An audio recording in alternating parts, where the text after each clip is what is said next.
Andhra Samachar TV news కి స్వాగతం. కాకినాడ జిల్లా అనపర్తి నియోజకవర్గం పెదపూడి మండలం గండ్రేడు గ్రామంలో జిల్లా బీజేపీ నాయకుడు మురమల్ల వెంకటరమణ నాయకత్వంలో బీసీ సంఘ నాయకుల ఆధ్వర్యంలో సామాజిక ఉద్యమకారుడు మహాత్మా జ్యోతిరావు పులే జయంతి ఉత్సవాలు ఘనంగా జరిగాయి. మొదటిగా బీసీ సంఘ నాయకులు పూలే చిత్రపటానికి పూలమాలలు వేసి ఘనంగా నివాళులు అర్పించారు.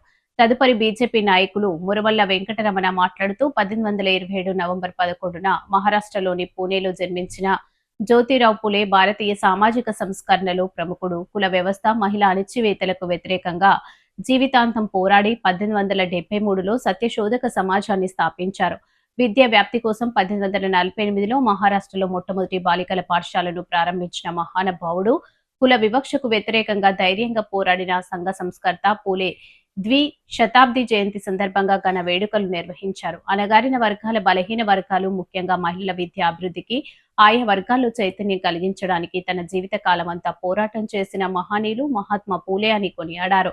ఈ కార్యక్రమంలో కాకి సత్యనారాయణ, ముల్లంపాక వీరబాబు, వట్టూరి సుధాకర్, కన్మూరి స్వామి, వేడిశెట్టి సత్యబాబు, కడిమి గోవిందరాజులు, ఇల్లా సత్తికొండ, పొడిపూడి భీమన్న, బొంతు ఆదినారాయణ, అనుసూరి భాస్కరరావు, పొడిపూడి రాంబాబు, పెంకె అప్పారావు, ఇళ్ల చిన్న, పెదపూడి మండల గండ్రేడు గ్రామ బీసీ సంఘం నాయకులు, అధిక సంఖ్యలో విద్యార్థులు, ఉపాధ్యాయులు, కూటమి నాయకులు పాల్గొన్నారు.